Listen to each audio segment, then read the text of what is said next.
That's good. Okay. Like.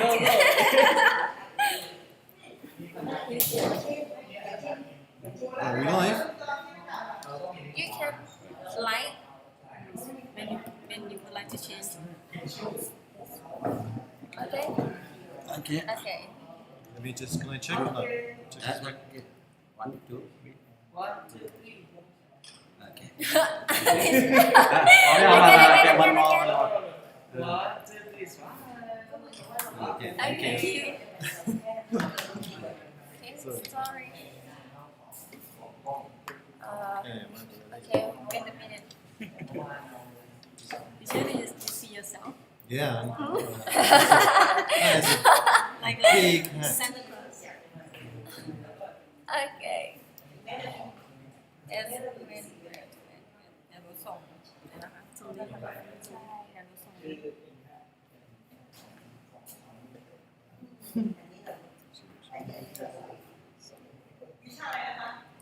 additional English ภาษาอังกฤษเพิ่มเติมจ้ะ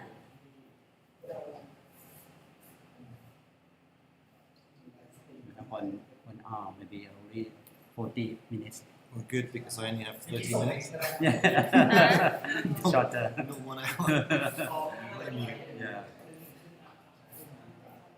It's no problem because it's the last subject for today. Okay, huh? Okay, when? How do I know? Yes, ใครเข้ามาแล้วนะคะรายงานตัวด้วยนะคะ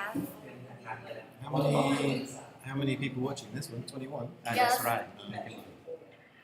Okay.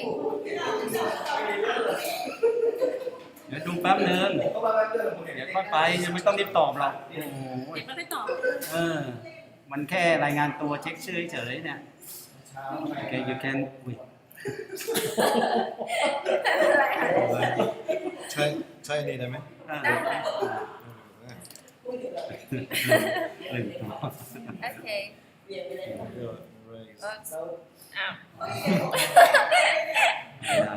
I never use this. You can like that. You Okay, can, with you one can. time. Yes. One time. Now, ไม่ okay. เคยเขียนในหัวไว้ลบไม่เป็น 6 plus 2, อ้าว B. 6 plus 8, Yeah. 6, 7. Hello. You say hello to the student, please. Oh, we live? Yeah. Oh. Yeah. Okay, hello everyone. Uh, Have you done your Christmas shopping yet? yeah. I'm being supported by all the team here, so we're going to go live for our next lesson. I'm just waiting for people to join and then we will start. Maybe 50. We will start. 50 students. Okay, Now 35. 35 and climbing. Oh, 34. Got to drop out. หรือว่าครับใช้ค่ะ Okay. ส่งให้พี่แต่ส่งให้ห้องหนึ่งหน่อย ยังค่ะ ส่ง What topic? Well, yeah, today's topic actually is carrying on from จำถ่ายได้หน่อย formal language, which we were doing last time. We did informal and formal language. And today Yeah, we did- formal language and informal language. That's right, yeah. So we did like a thing where we had the students come up with some new slang phrases.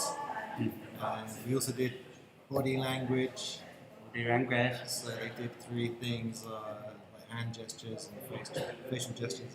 And now we're going to do the more formal language, which is describing charts and graphs and how they go up and go down. So that's today's lesson.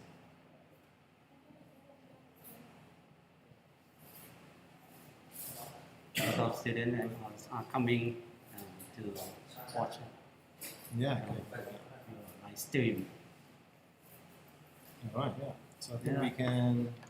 Then you can start We right can now. start, right? Okay then. So as I just mentioned, today's lesson is about charts and graphs. Oh no, I hear you say, but don't worry too much, it's not really related to mathematics. But we just learn how to look at the data and interpret the data and how you can speak it and describe something. So why are we doing this to start with? You know, this is not mathematics, but this is the kind of formal language that you can use in a business situation, and it's also part of the IELTS writing task. So it's one of the writing tasks. So if you are going to do an IELTS at some point in the future, then this would be a helpful introduction to that task. So what are we going to do today? Well, we're going to look at ups and downs. So I'm sure you know your graphs, but we're going to do types of graphs, and we're going to look at how to describe that and the terminology, the terms that you use. So sometimes it's quite difficult vocabulary, or it's the vocabulary related to graphs. Yeah. Is the terminology part. Excuse me. So before we can do that though, we're going to go back a bit and do some basics. So back to basics. But you tell me why we use charts and graphs first. Well, let's have a look. Some reasons might be visual impact. So this means that rather than reading a long piece of text to look at the information, we can just visually look at that in a picture, and so it's easier to understand. Also, excuse me, also it makes comparisons easier. So you can look at one part of the graph and then look at another part, and then you can compare and contrast. And also, it's easier to see the differences and then trends. So is it going to carry going on, or is it going to carry on up a little bit and then down a bit? You can take a guess and you can try and predict or make an educated guess or informed guess what could happen in the future. All right, so there's what we're doing today. So first of all, let's look at the types of charts and graphs that we can get. The first one, what is it? It's a pie chart because it looks like a pie. And then this is actually an exploded pie chart, so you can see that there are slices, or the mathematical term is sectors. So you may have heard of business sectors and market share, that type of thing is common terminology in businesses. Okay, next one is line graph. So here you can see the lines, they're going up, down, up, down, each one representing a certain value. You usually have the timer on the bottom, and then you have some value going upwards. In this case, it's number of tourists. Okay, so line graphs. So what are the parts of a graph? Well, first of all, there is a title. So this is something that tells you what the actual graph is about and what you are looking at. Then we've got horizontal axis. Horizontal is the one that goes across the bottom. And then we have vertical axis going up, and that usually tells us some kind of value that we are interested in. And then also on the axis are units of measurement. So like I said, on the bottom part, the horizontal axis is usually time, so you might have a year, you might have a month, something like that, and then going vertically up, you could have money, so thousands of baht, or numbers of people, something like that. And then finally we have the legend, or the key. So this is color-coded, can tell us what the items are on the graph. So you might be comparing two groups, and it's color coded, so you have one group is red and the other group is yellow, something like that, so you can compare the differences for each month or for each part of the year, or each year. Alrighty, so those are the parts of the graph. So here is an example of a graph. Can you tell me what this is? I guess just shout out at the screen, shout out at your computer what you think it is. This is the one that goes along the bottom. So this is called a horizontal axis. Okay, and it has, in this case, it has years, so a number of years. Let's have a look at this. What is this one? Nice and nice and being filmed from every angle. This one's nice and easy. This is going up, so this is the vertical axis. Is it not? Yes, it is. Okay, how about this? Can you remember? This is giving us information about what the bar chart is showing us. So there we go. This is actually the title, the name of the graph, the chart. How about this? Can you remember what this was called? This is the legend or the key. So here we have a case of where there is color coding. We have, I think, light green and light blue to give us two different groups. All right, so that's the legend or key. Then finally, units of measurement. Along the bottom, it's year by year, and then going up the top vertically, we have units of measurement, which are in intervals of 5, so this is thousands, going up in thousands. All right, understanding charts and graphs. So can you tell me, just like speak out to the screen, you know, what did I say the title was, and in your own words, just give yourself, speak to the screen and tell yourself what a title of a chart is. 3, 2, 1. Okay.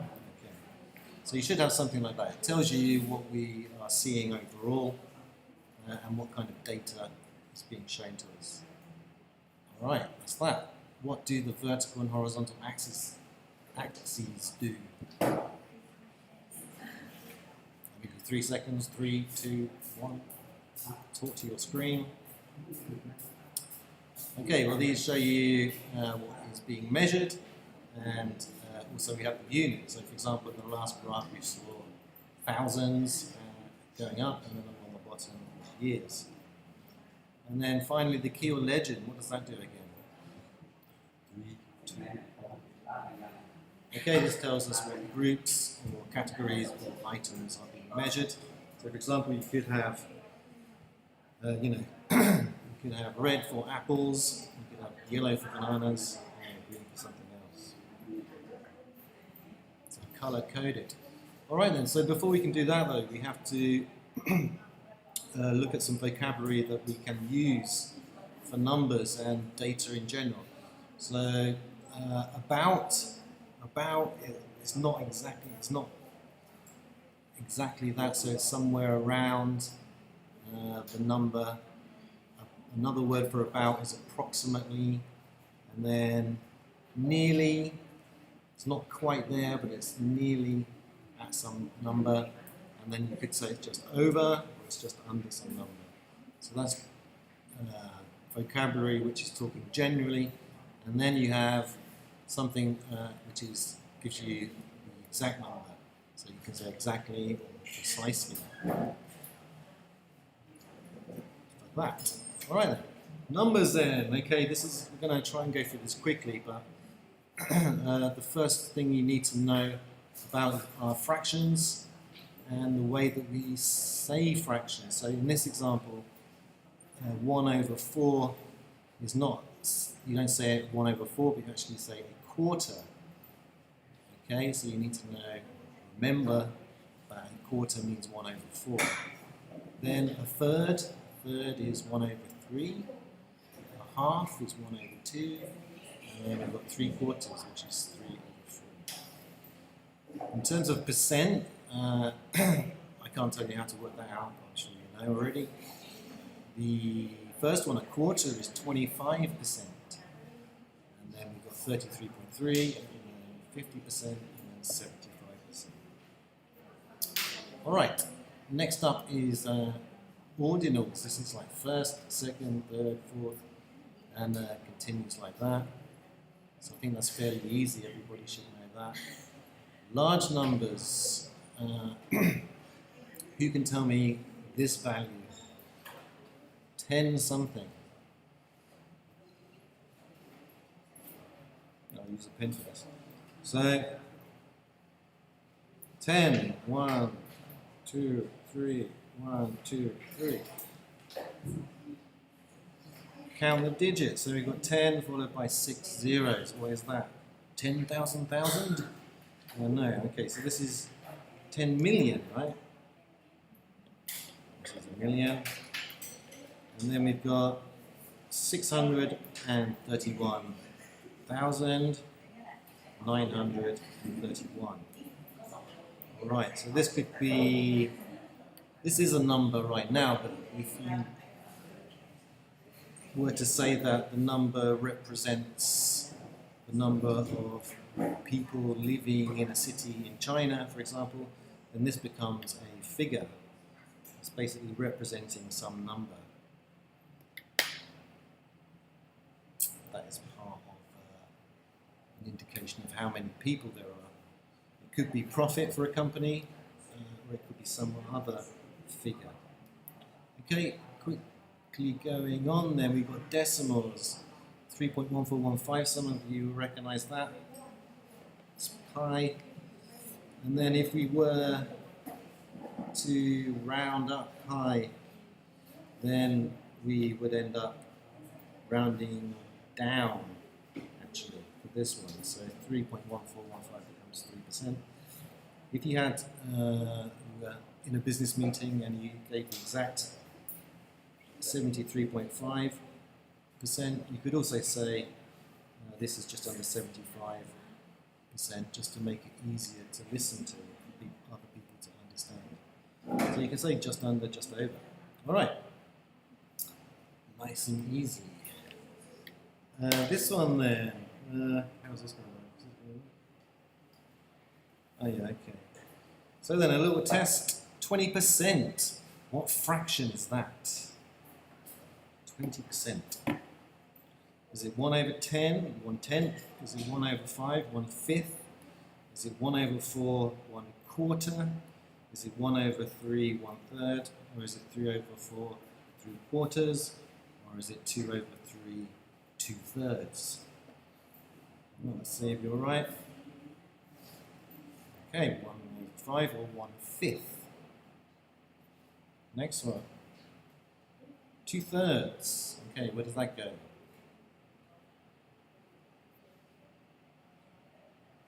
There we go. 3/4. How about that? Hope you're getting these right. Well, I still can get some messages here. I don't know what they are. 1/5 is 1 over 5. 10%. Nice easy one. 1 over 10.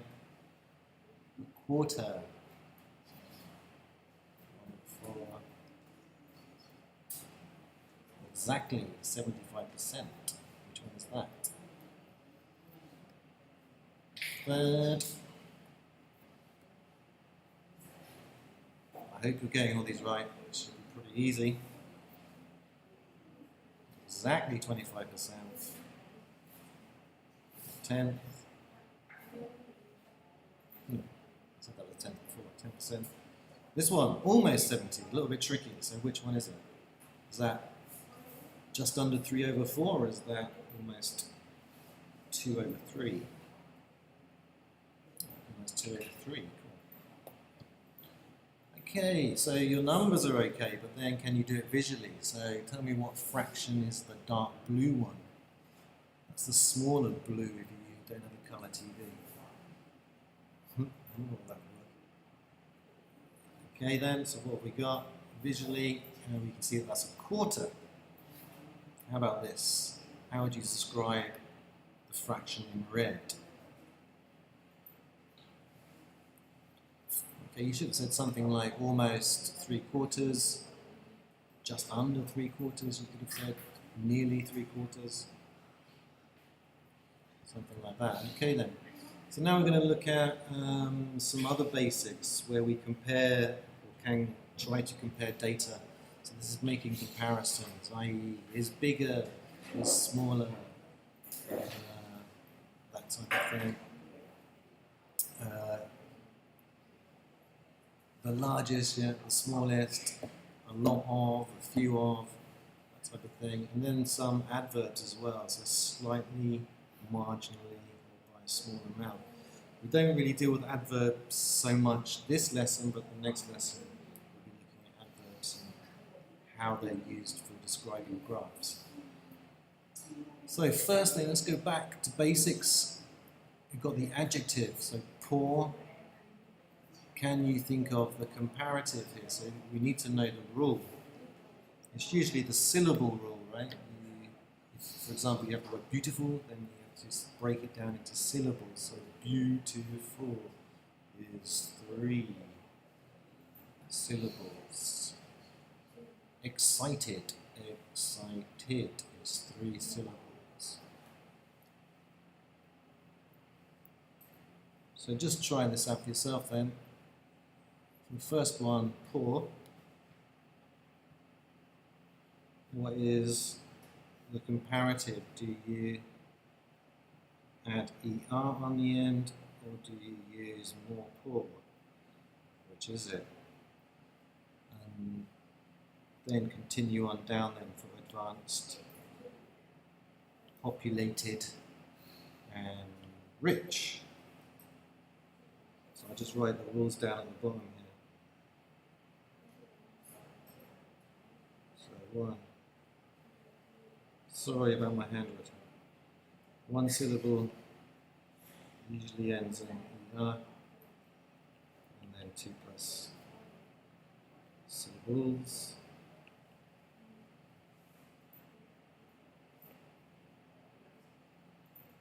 Goes to more something. Alrighty, let's have a look then. So you should have got something like this. Poorer, more advanced, or you could say less advanced if it's not more, but less. Populated, more or less populated, and then rich becomes richer. Alright, now for a superlative. So for example, if we had good, this would be better, and then the superlative would be the best. So you're changing good to the best. So what is the superlative for each of those 4 adjectives again? Good, advanced, populated, rich.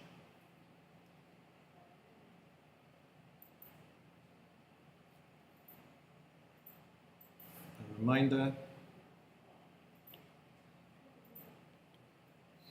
the blah blah blah est for 1 syllables, sorry, 1 syllable words, and then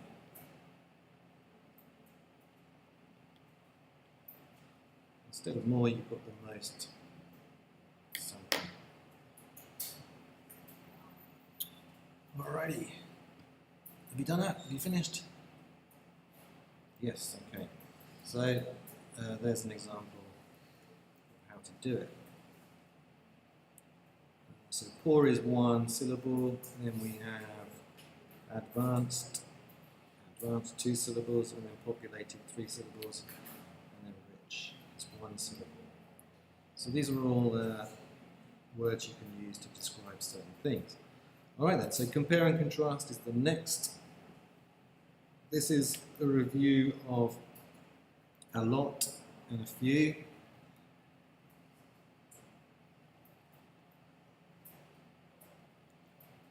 So what do we have? Oh, didn't really work. Oh, there it is. Okay, so we have a lot of white spots in the red one, almost the same in the blue one, and then a few white spots in the green one. Okay? So you could say there are more spots in the red than the yellow, for example.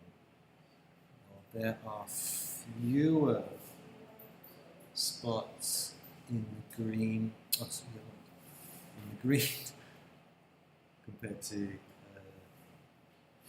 the blue. So sorry, let me say that again.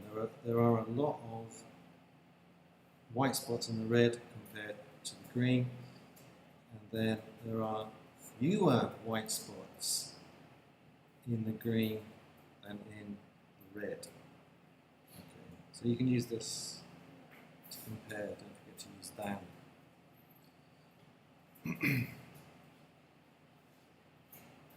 Right, now we can look at many more. So there's only 3 in this one, there's quite a few more. So we can say many, there are many more in the red than there are in the green. And then changing that round, there are a lot fewer in the green than there are in the red. If you don't have any white spots and you're just going on the actual size of it, then this is uncountable. You're unable to count how many each one has. So the green then we can see is bigger, and in this case we can use it is a lot more. So for example, if this was measuring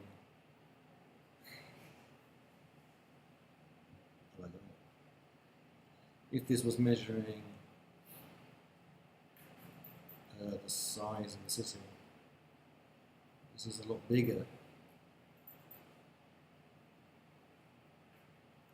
Something like that. Or if you were measuring wealth, how much money. So let's say this represents money. It's much more, green has much more money than red, and red has much more money than blue. Okay, so the opposite of that would be to use a lot less. Right. Which one has the most? Is it red or green? Well, obviously red. Red is the most, and green is the least. So if you were to say that the white spots were, say, for example, populated, then these were people, and you could say the red. Sorry about that. Then you could say the red city is the most populated, and the blue city is the. I'm sorry. The red city is the first most populated, and the blue city is the second most populated. Okay, nice and easy. All right, charts and graphs. So really, you're looking at the data, and then you have to decide what the most important information is. So this could be you're looking just for the big one, the big part of it, the big share. And you could be also looking at the smaller share. Depends on what you were looking at the information for. So decide what's the most important information that you can use. Decide what details are important. So you could be looking at peaks here, or you could be looking at troughs. So peaks are the highest points, and then troughs the lowest points. Okay, and then you might want to compare between this and this value. So you're comparing important figures. And then just round up or round down. So. Alright, let's have a look at an example then. So this is a pie chart from with data from 1995, and it gives you information about browsers which were being used in Europe. So then, let's have a look at a question. What browsers have the first, second and third largest market shares? see that that's the blue one. So this is color coded, remember. So we've got this one is Internet Explorer, and then this one is Firefox, and then this one is Chrome. So we've got first, second, third. Okay, how about this? Make a statement about the top two.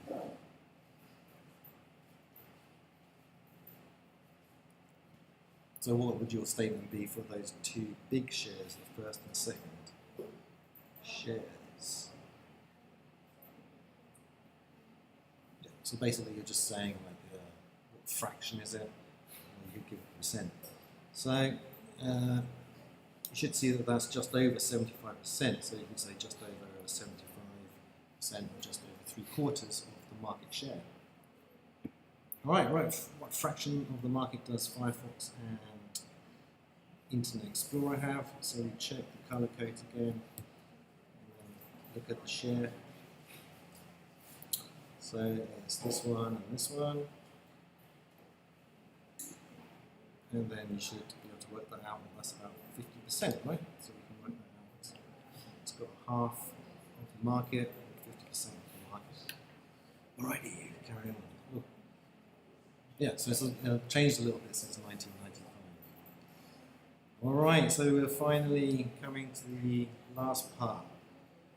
This is a line graph, and from the title you can see that this word inflow means to flow in, so coming in instead of going out, not outflow, inflow. And this is foreign workers. These are people from a different country who have come to Australia to work, so they're all workers there. Permanent means people who are living there for a long time, or really have come to settle forever. And temporary just means they're there for a short time. Alrighty. So what are the units of measurement in this graph? Thousands, right? And then what is going on down at the bottom? We've got time in years. How many years is that?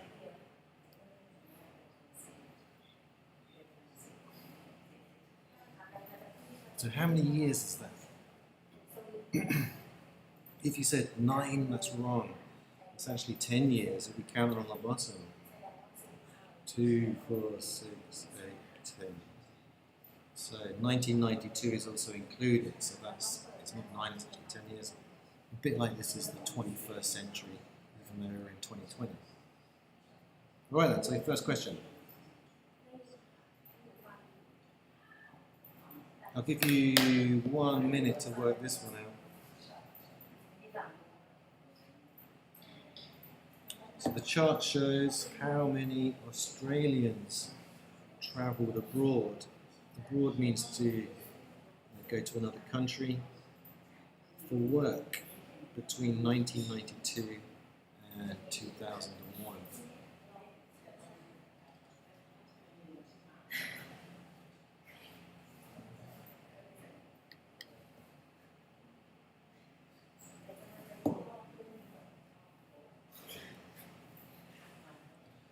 Okay, so I'll give you about 30 seconds to a minute then for each one.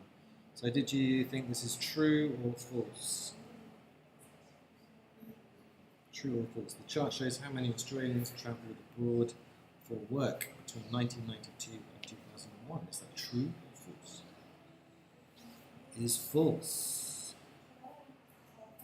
Because this is actually foreign workers and not Australians. Okay.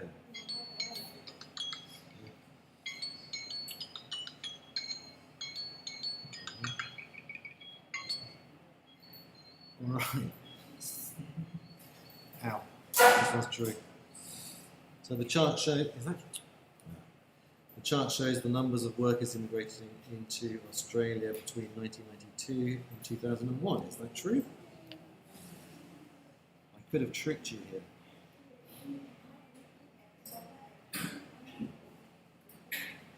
Yes, it is true, is it not? Ah. What's happened here is a technical problem. So the PowerPoint has been transferred onto an Apple computer, but it's not worked. All right, so they're getting the answers. They're getting the answers before. So this one is: do you agree that this is true? The total number of immigrants into Australia in 1992 was about 55,000.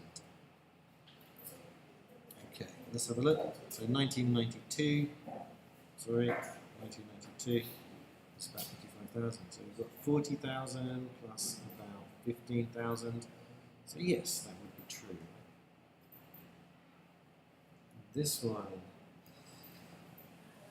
40% of foreign workers who came to Australia in 1992 were permanent settlers. Okay, so 1992, and then so 40%, so yeah, it's 40%. But what are the units of measurement? So is that percent? No, it's not. It's 40,000 foreign workers. Okay, so that one's false. This one is true, maybe. The chart compares two types of foreign workers. Is that true? Well, yes. We just look at the legend, right? We can see that there are permanent settlers, people who come to the country to work for permanently or forever, and then temporary workers who just come for a short time, short contract work. Next one, the total number of permanent foreign workers in Australia in 1995 was about 35,000. So 1995 and then 35,000. Is that true or is that false?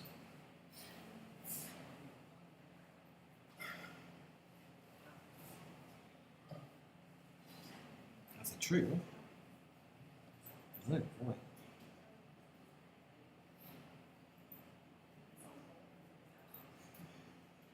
Total number of permanent. Okay. So we're just looking at this one here. So we're just looking at the green one as opposed to the blue one. So it's actually 20,000, not 30,000. Next, is it true? Let's have a look. Just under 15,000 temporary foreign workers entered Australia in 1992. So looking at this one again, look at temporary foreign workers. Don't look at that message. And then you can see that that's the light blue one. So 15,000, does that work out? Yes, it does. That's true then. Right, final one. In 2001, fewer temporary workers arrived than workers who were permanent settlers. So 2001, fewer temporary. This means less. Fewer temporary workers arrived. So look at this one. Fewer temporary workers arrived than permanent settlers. So we can see that that is clearly false. Right? There are more temporary workers than there are permanent settlers in 2001. Okay, that's basically it. So a recap then. So what did we do today? Well, we learned about different types of graphs. We reminded ourselves about different types of graphs. Then we looked at the parts of the graph. So that was horizontal axis, vertical axis, legend, or key. Then we looked at numbers and figures and how to express those in different forms. So percent being an example, and then comparing and contrasting. So for this, if you're still unsure about using much or a lot, any of those, what I'll do is I'll send you an exercise on the line group so you can have a little practice, and then I'll also send you a worksheet, which you can, up to you, you can also do, but we will need to do it in order to do the speaking activity, which is the final part of this unit. So do practice that and send me you can send that electronically, so you can do it and then send it online, or you can send it to the Google Drive. Set that up also. Okay, so that's a recap. What's happening next? The next lesson is about looking at the ups and downs, so describing the trends. So you can see there's a general trend here, the general trend there. And then what kind of verbs you can use to describe those. All right. So that's the end of the lesson. If you have any questions, please send me a message. But otherwise, that's it for now. And see you next time. Bye-bye. All right. Merry Christmas, everyone. Hope you have a good one. See you. จบแล้ว Don't forget to buy your Christmas presents for Mommy and Daddy. All right, thank you. Is your glasses? Yeah. Okay. Didn't need it.